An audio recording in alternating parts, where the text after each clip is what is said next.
Bon, je suis trop contente. La semaine dernière, avant d'avoir la petite crise, j'ai fait plein d'achats, donc j'ai acheté mes baskets. Bubu, tu peux me donner ma basket qui est derrière pour leur montrer? La rose là-bas. Je vous l'ai montré hier déjà, mais s'il y en a qui n'ont pas suivi, genre je suis vraiment trop contente. Hello tout le monde. Bon, j'ai une tête. J'ai très mal dormi. Je me suis réveillée au moins 8 fois. Mais vraiment, genre pour de vrai. Ah, je dois aller au paddle. J'ai aucune motivation. Là, il est 8h30. Je me suis réveillée à 1h. Je me suis dit, bon, avec le temps, ça va me réveiller. Mais, Et en fait, j'ai carrément essayé de déplacer le cours. Parce que je savais qu'il y avait quelqu'un d'autre qui voulait cet horaire-là. Et en fait, c'était pas possible. C'était trop tard. Donc, voilà. Du coup, je les fesse. Mais j'ai l'impression que je vais pas avancer sur le terrain. Alors que putain, le dernier cours, il était tellement bien. Genre, j'étais trop... J'ai l'impression que je chopais toutes les balles. Via mon bébé. D'ailleurs, c'est de ta faute si j'ai mal dormi aussi. Ouais, tu sais ce que t'as fait. Ouais, tu sais ce que t'as fait. Oui. Tu l'as fait une fois à 3h30, une fois à 5h30. En fait, elle se met derrière la porte et elle miaule. Je sais pas si c'est parce qu'elle a faim, si elle veut rentrer, mais en fait, non, je dors, quoi. Je lui propose tous les soirs de rester dans le lit. À chaque fois, elle part. Donc après, je ferme la porte. Et ouais, viens. Du coup, la première fois, j'ouvre la porte, je dis pchit. Parce qu'en fait, c'est pas j'ouvre et rentre, non. C'est elle miaule. Elle redescend jusqu'en bas. Et en fait, parce que je peux pas la porter autre part qu'au même endroit en bas. C'est trop bizarre. Donc, en fait, c'est toujours devant sa petite pièce, là. Elle se frotte au mur et là, je peux la porter et la remonter en haut. C'est pas genre, j'ouvre la porte, elle rentre dans ma chambre, elle monte sur mon lit, elle est autonome. Elle redescend en bas. Bref. Du coup, je dis, vas-y, pchit. Elle le sait qu'elle peut pas me réveiller en pleine nuit. Soit tu restes, ça lui arrive, soit tu reviens pas, mais tu peux pas faire des allers-retours. Et parce que je peux pas laisser la porte ouverte. Il y a trop de bruit dans la maison, bref. Ce sera différent dans la nouvelle maison. Et après, elle a recommencé. Du coup, j'ai dû descendre en bas, essayer de la prendre, la remonter. Au final, elle a fait carnage dans la chambre. Ouais. Toi là, oui. C'est de toi que je parle. Bon, sinon, j'ai fait aussi un cauchemar, mais tellement réel. J'aimerais tellement vous le raconter. C'est vrai que je raconte jamais mes rêves et mes cauchemars. Mais là, je crois que je vais le faire parce que j'ai beaucoup de mal à trouver la signification.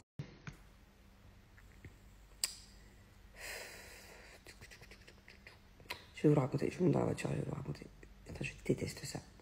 Mais là, c'est tellement space que peut-être qu'il y a des spécialistes d'entre vous, des rêves, vous allez pouvoir m'aider. Parce qu'en fait, j'ai beau taper les mots-clés, il y a trop d'informations dans ce cauchemar. Bon, alors je vous explique mon rêve. Je déteste faire ça. Mais bon, c'est pas grave. Je me dis une fois de temps en temps parce que celui-là, il est... J'arrive pas à le garder pour moi, là, de bon matin. Donc en fait, c'est très bizarre, mais est-ce que vous avez déjà arrivé de vous réveiller, de rêver que vous vous réveillez alors que vous dormez? Là, par exemple, dans mon rêve, je me réveille, c'est dur, je me lève du lit, direction ma salle de bain, pour me préparer pour mon cours de paddle. Donc c'est comme ma journée aujourd'hui, ça m'arrive souvent ça. Parce qu'en fait, je revis le truc, trop bizarre. J'ai les yeux encore tout fermés et tout. Je relève mes petits cacas d'yeux, et là, je regarde, et je vois une sorte de lézard dans mon œil. Enfin, pas dans mon œil, mais ici, là, sur le côté, voilà, qui est vraiment incrusté. Une sorte de lézard gecko, vous savez, tout petit. Et en fait, je me suis dit, mais c'est quoi cette connerie? Et il est vraiment collé dans mon visage, quoi. Il est limite, c'est limite devenu un caca d'œil. C'est chelou, donc du coup, je l'enlève et tout, c'est dégueulasse. Je le pose par terre. Le truc, il tire la tronche, bah, on dirait qu'il est mort, et comme ça,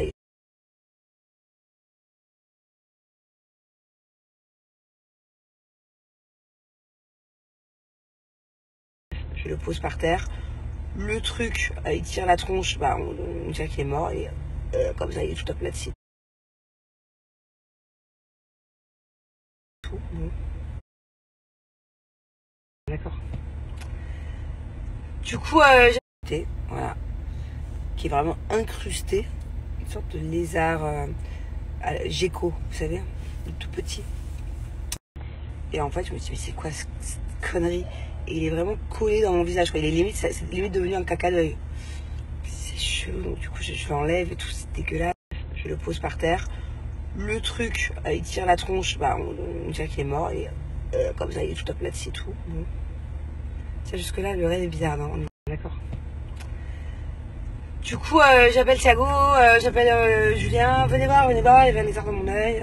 Ok, bref, personne ne revient. De là, je suis en retard pour le cours de paddle et tout, parce que c'est histoire de lézard. Et après, je regarde sur le lavabo, il n'y est plus le lézard, ok? Et là, je regarde, en fait, c'est une sorte de lézard un peu volant. Genre une sorte de lézard, une fée lézard un peu, tu vois. Et en fait, je me dis, ah, j'ai peur et tout, on a tous peur dans la famille. Donc j'essaie de le tuer comme je peux. Je prends une chaussure, ça marche pas, le truc il est trop rapide, il va d'un endroit à un autre. Bref, t'as compris quoi. J'essaye, j'y arrive pas. Et en plus, il devient de plus en plus agressif, le lézard, il sort les dents, quoi, tu vois, quand il voit que j'essaie de le tuer. Et au final, je prends une serviette. Et c'est trop bien parce que c'est vraiment dans ma salle de bain, enfin, c'est vraiment des trucs réels. Je prends une serviette, bam, je l'assomme. Je sais pas ce que je lui fais. Et là, en fait, il y a l'âme du lézard. C'est très bizarre. Qui sort. Et en fait, c'est un petit personnage trop mignon. Et il me dit, mais t'as pas honte de m'avoir fait ça, moi qui ai toujours été là pour toi, machin. Et là, il y a la musique skiddy bading, bading, bading, skiddy bading, badoo. I love you. Je sais pas si vous connaissez, c'est une comptine anglaise qui est très connue. Et en fait, il y a cette musique en boucle, en boucle. Et en fait, il y a le petit personnage trop mignon avec des petits yeux comme ça qui me regarde, genre traumatisé de ce que je lui ai fait, genre vraiment. Je sais pas, genre je l'ai tué quoi. C'est comme si j'avais tué ma petite conscience. Vous voyez comment je l'ai ressenti le truc, vous voyez dans Pinocchio? Le petit criquet là. Qui est la conscience de Pinocchio. Et bah, moi c'était le lézard. Et je savais pas, j'ai peur, désolé, je me réveille avec un lézard dans les yeux, il vole le truc. Je veux juste l'abattre. Et en fait, au final, j'ai fait un truc qu'il fallait pas. Et genre, la petite conscience, elle est là, elle est désorientée que je lui ai fait ça, quoi. Et genre, j'ai vraiment la culpabilité d'avoir fait ça. C'est pas ouf comme rêve, non? Bon, pour ceux qui n'ont pas suivi l'histoire, là, qui ont pris le truc en cours de route, qui avaient appuyé sur Snap très vite, c'est un rêve très bizarre. Vous n'avez pas dû comprendre, là. Mais je suis vraiment une malade. Je viens d'arriver au cours de paddle et il n'a pas fini avec son cours d'avant. Bon, je lis un peu vos commentaires de mes stories d'hier, dont la story de mon chat qui était allongé.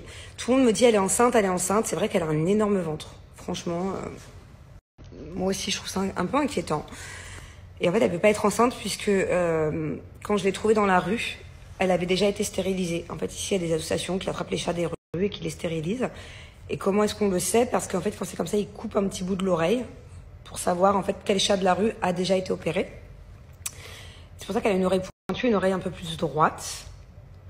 Et effectivement, elle avait été opérée parce que quand je l'ai récupérée, le docteur, la vétérinaire m'avait montré qu'elle avait la cicatrice. Et peut-être qu'elle avait été opérée parce qu'elle avait des grosses gougouttes quand je l'ai récupérée. Ça faisait 1 mois qu'elle avait été opérée à peu près. Et peut-être qu'elle était déjà enceinte en fait quand elle a été opérée. C'est une sorte d'avortement, je crois. Je sais pas. En tout cas, c'est sûr qu'elle a un énorme bide. Mais elle a plus les gougouttes maintenant, mais elle a un énorme bide. Elle a grave grossi. Et pourtant, quand je l'avais emmenée chez le vétérinaire, elle avait dit, bah, c'est juste qu'elle est un peu grosse, quoi. C'est du gras. Je trouve ça aussi un peu bizarre qu'elle se vende gonflée. Mais d'après le vétérinaire, tout va bien. Voilà. Donc, bon. J'essaie de faire attention un peu à réduire les proportions de ce qu'elle mange. Mais sinon, on comprend pas pourquoi elle a ce ventre. Je vous poste les réponses. Vous êtes nombreuses à m'avoir dit ça. Mais en fait, apparemment, pour pas que des colliers s'en mêlent, il faut les accrocher les uns avec les autres. Alors Corinne, je t'explique, c'est tout sauf du buzz. Je suis pas du tout le genre de personne à inventer des histoires pour le buzz ou pour les vues.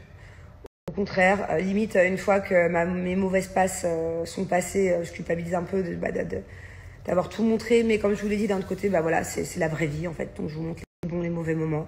Je peux dire que c'était pas du buzz et je peux dire que ce week-end, j'étais vraiment au plus mal, comme ça ne m'est pas arrivé depuis longtemps, quoi. J'ai eu un vrai coup de mou.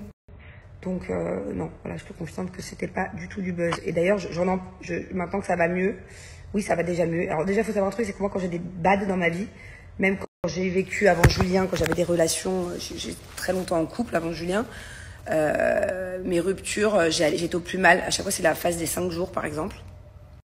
Quand j'ai un vrai coup dur dans ma vie, pendant entre 3 à 5 jours, je suis mais au fond du trou. Et au bout du 5e jour, généralement, ça va beaucoup mieux. Ça a toujours été comme ça dans ma vie. Peu importe le coup dur que j'ai eu, je peux aller vraiment mal. Mais par contre, quand je vais mal, c'est mal de chez mal. Et c'est toujours la phase à peu près des 5 jours. C'est pour ça que je l'appelle comme ça. Moi, dans ma vie, c'est la phase des 5 jours. Et généralement, au bout du 5e jour, je peux être du tout au tout, quoi. Je peux dire que c'était pas du buzz parce que là, je morfle de ces jours-là. Aujourd'hui, je suis pas en forme et tout. J'ai tellement été mal ces derniers jours que, du coup, j'ai du mal à reprendre le dynamisme et le bon rythme que j'avais ces semaines passées. Alors écoute Chelsea, effectivement c'est peut-être le signe astrologique. Enfin, moi je suis poisson, ascendant balance.